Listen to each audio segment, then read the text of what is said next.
Good morning. My name is Dr. Benjamin Pothier.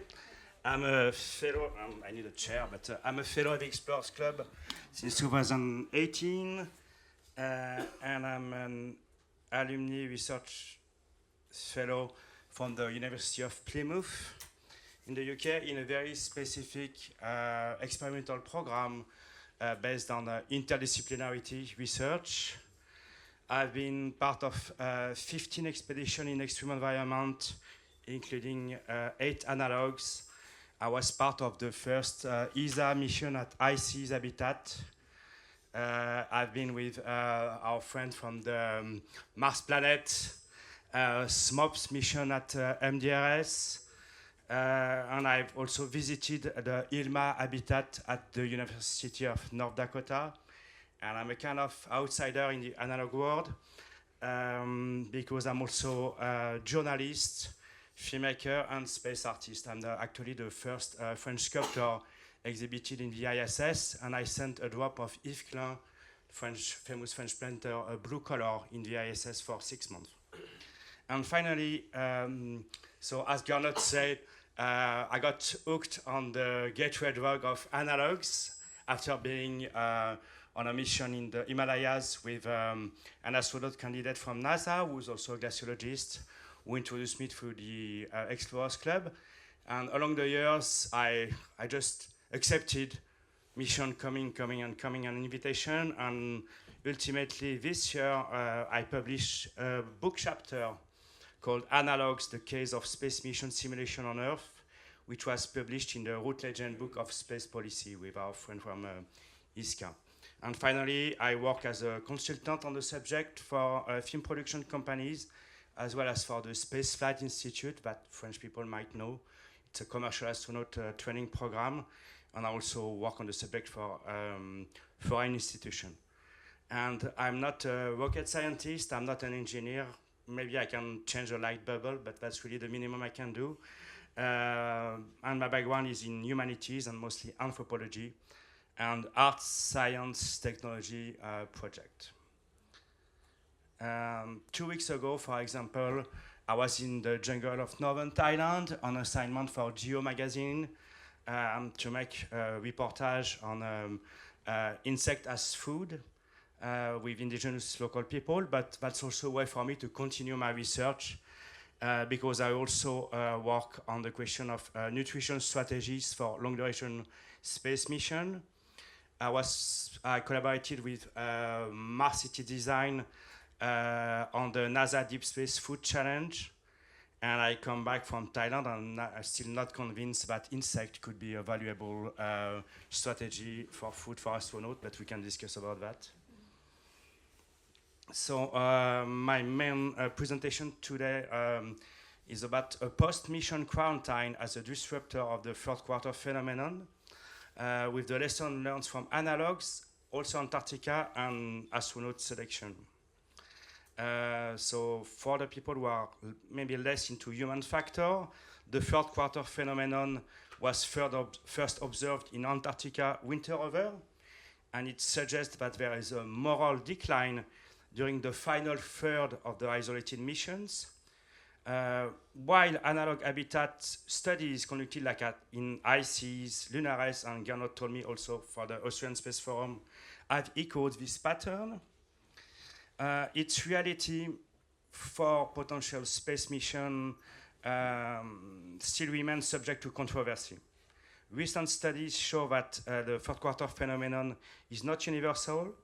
Moral shifts are better predicted by symbolic milestones, such as launch, simulating landing, and return, than by time fractions. This transition acts as a psychological anchor, re-energizing crews and shaping the mission emotional arc. Rather than a fixed phase, the third quarter phenomenon should be understood as a context-dependent construct shaped by operational framing and ritualized transitions. So there are evidence from long-duration ISS mission. Of course, the morale of the crew can fluctuate, but there are not really like concrete, proven potential application of the third quarter phenomenon model for a long duration ISS mission. And this extract was, it's a paper published by Johnson Space Center, and a 2021 review of the literature by expert spaceflight psychological researcher concluded that some people may experience such phenomenon, but it is not a typical occurrence during spaceflight or in analog spaceflight.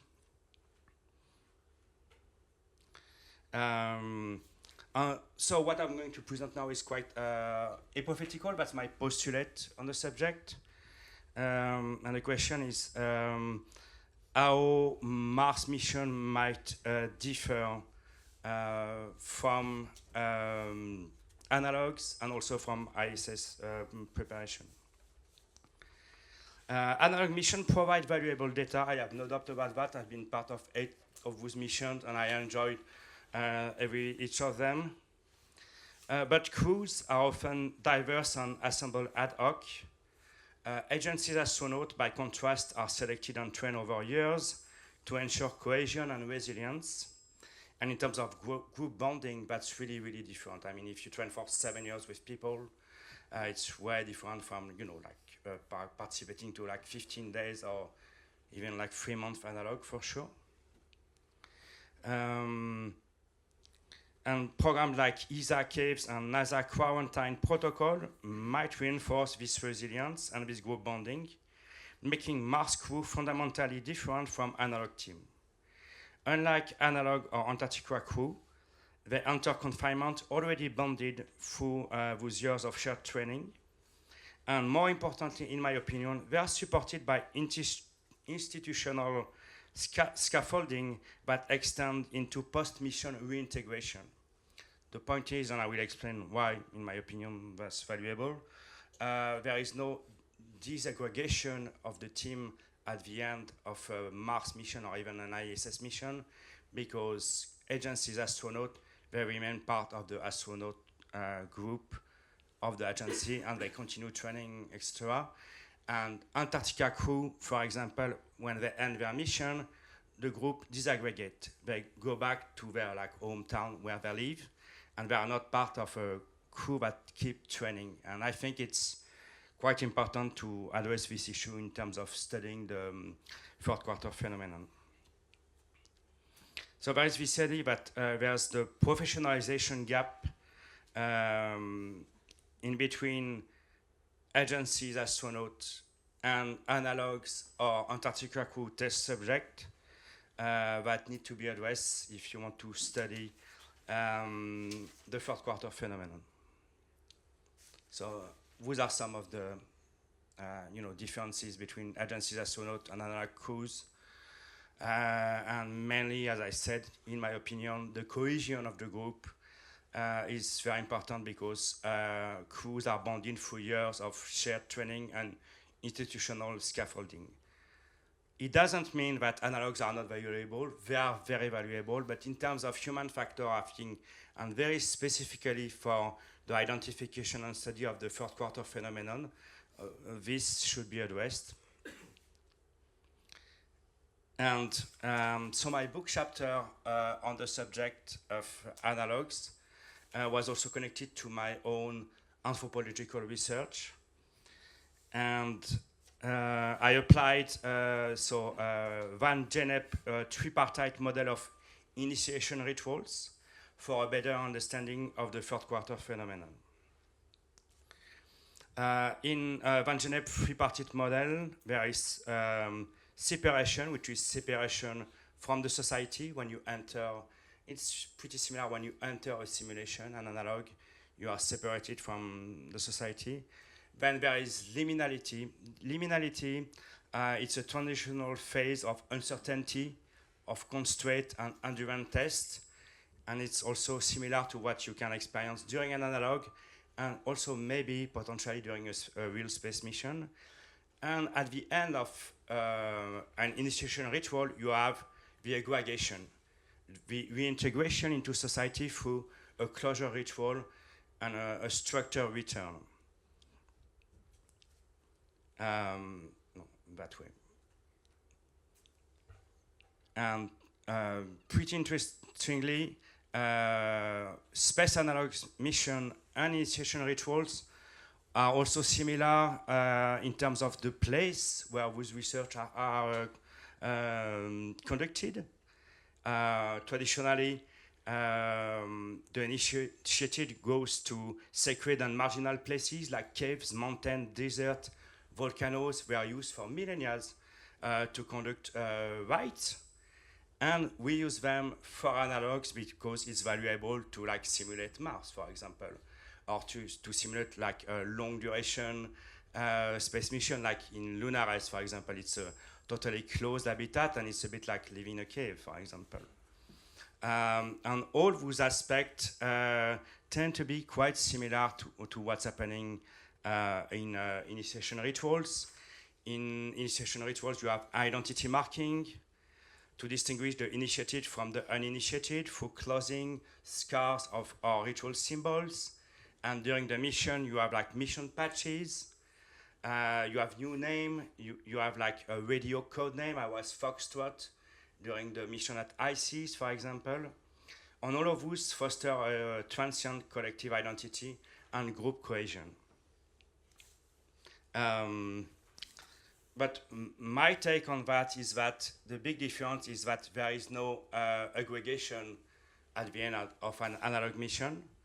And that might be also explain why we have this kind of third quarter phenomenon as opposed to agency's mission or initiation ritual, because in analogs, the crew, they know at the third quarter temporality of the mission that we are getting closer to the end of the mission, and they don't need anymore to be cohesive with the group anymore for their own survival, because they are close to the exit of the mission, and they know they are going to come back to their place. And that's why I also wanted to highlight the need to incorporate quarantine as an extensive liminality in the study of the fourth quarter phenomenon. Because in many analog missions, crew move too quickly from liminality to mission end. And most of the time, there is a lack of aggregation. So Gernot highlighted that you conduct such type of follow-up for the crew in your program, and I think it's very valuable, interesting. I wasn't aware of that, honestly. By contrast, quarantine and institutional scaffolding, it extends the liminal phase, as I said. An agency astronaut, the mission is not the end of the mission in a way. There's a continuation. The training never stops in a way. What's real mission and what is training is mixed together. And I think it's valuable to be aware of that in our approach to the potential fourth quarter phenomenon in the mission. For Mars, quarantine will be embedded as both a biosecurity measure, but also I think as a resilience strategy, ensuring that aggregation is gradual, structured, and psychologically robust. So the fourth quarter phenomenon is subject to controversies, as I said, and is not inevitable. By reframing the psychosocial and even psychosocial physiological arc around milestone and embedding quarantine as a resilience strategy, Mars mission can bypass the classical moral decline. This design choice ensures psychological robust crew, prepared not only for interplanetary travel, but also for reintegration back on Earth. Moreover, the rigorous crew selection processes and institutional scaffolding provided by space agencies through years of shared training, psychological conditioning, and continuous behavioral health monitoring will most certainly act as a successful countermeasure. Together, these measures create a framework of resilience that minimizes variability and sustained cohesion, ensuring that future Mars crew remain stable and mission-ready throughout the entire psychological arc. And thank you if you have questions.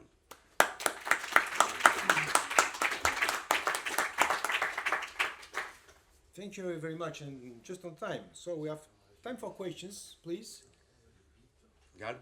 So I want to match and raise your conclusions because the psychological treatment in the quarantine, it's also not funded on the project planning phase. It's always overlooked. And having someone managing this phase is also something which is not funded. So it's a lesson learned for project management as well. The phase out phase, it has costs. You need to fund it. So you can have the ability to manage it and have the professionals working on it. Okay. Thank you. Yes, on a Martian manned flight of say 2 years and a half, your third quarter is going to correspond quite probably with the whole return trip, which is 6 months long. Then you have something once you get back to Earth.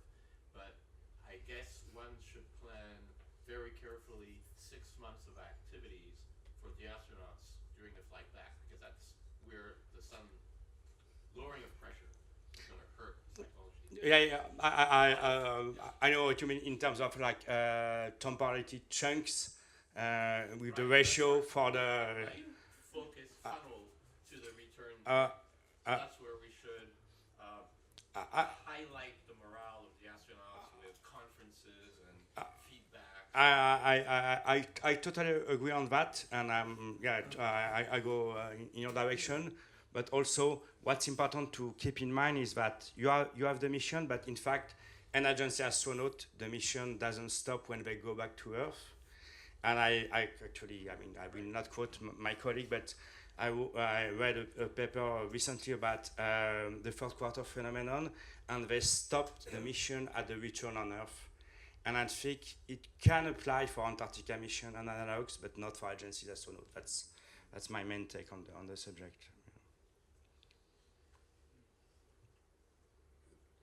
If you have any other question. I have one. Yeah, sure.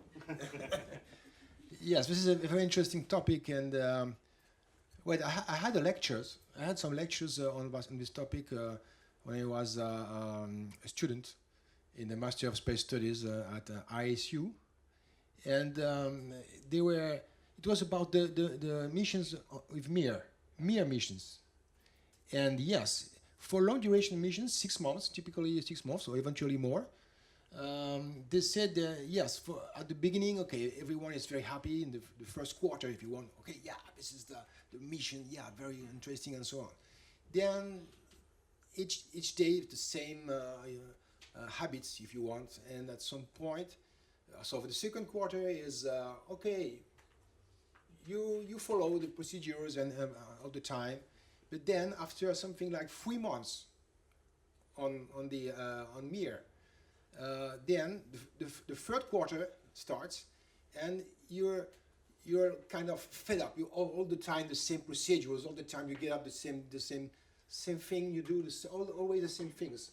So the third quarter is a kind of I think in any project with you start a long time project, for instance, a long duration project, for instance, you want to, even in computer science, you have a long project that starts at some point, and then maybe one year of project. After 6 months, with all the time the same meetings with the same people, and all the time the same things that are said, and well, you're fed up with everything. And fed up is perhaps not the same good word, but I think this is the third quarter phenomenon is a kind of yes, you are tired, and it's always the same things, always the same people. You meet the same people, the same habits. Then so for Mars, the question is it important? Is it more important the countermeasures, or even all the procedures you want to change? Or well, for me, the most important clearly is like crew selection, and I always take like he's in space right now. Is John Kim, the U.S. astronaut. He's a former Navy SEAL. Then he became a surgeon, and now he's an astronaut. And that guy, if you tell him for 3 years you shouldn't have no moral decline during the 3 years, he will not have any. I think we need to understand that astronaut selection is like the cream of the crop, you know. So it's not like, we are not talking about like superhuman, for sure. but in terms of resilience and and I always took like 3 examples. It's like you need overachiever who have extreme ownership, so they are aware of their own internal psychological, functionment, like I don't know, say that in English. So overachiever, extreme ownership, and hypersocial, and that's the way I would select a crew to go to Mars for a long time. That's the Gernot, yeah, sure. I would claim that there can be more than one three-quarters phenomenon. In between milestones, there can be several three-quarters, especially for the voyage to Mars. Yeah. Because the three-quarters does not arrive because you're looking at the calendar and say, oh, it's three-quarters, I should feel bad now. Yeah. Exactly. But it's a mixture between the decline of equipment, more failures, wear off, and it's getting worse. And the prospect of the next milestone, like getting home or returning to Mars orbit for the return flight, for instance. The thing is, if you know that, you can put in the choreography things to alleviate it. It starts with, of course, that the people are aware of this, that they identify their own methods how to compensate for that, like writing your video diaries or getting drunk or beating your colleague. Or it also means that you can incentivize. I'm a big fan of an Easter egg for, it would be, let's call it the Gröber Easter egg. No, that I would hide in the spacecraft goodies. And when they perform properly, or when their morale goes down, and tell them, oh, by the way, did you look under your bed? There is a chocolate bar waiting for you. So that they have riddles to solve and challenges ahead that can be rewarded. And by the way, chocolate is the currency in analog missions. Yeah. Yeah. Are you aware of any studies on that kind of moral decline of three-quarter? Are you aware of any studies that separate depending on the position in the crew? Because there is a person who is more responsible for the moral of the crew. And do you know? No. In terms of hierarchy, I mean, there might be studies. I haven't read any of those. The point is, strangely, that so I was commander at for Lunaris moon mission simulation, and we experienced the third quarter phenomenon. But I'm saying it's subject to caution, but I experienced it myself with our crew, because really around the third quarter we had like a very strong psychological decompression of the group for internal reasons. And you may claim that's the third quarter phenomenon, but of course, I mean, we talk about John Kim, so even agencies astronauts, they are not like superhuman, and you have mood fluctuation for sure, but the level of professionalism help to mitigate that as kind of countermeasure. And also with Gernot, we do the same when I climb active volcanoes in my career, and it's very nice to pop up chocolate bar or in my side coconut juice when you are at 6,000 meters. Suddenly the crew is very happy, so that's also a way to mitigate that.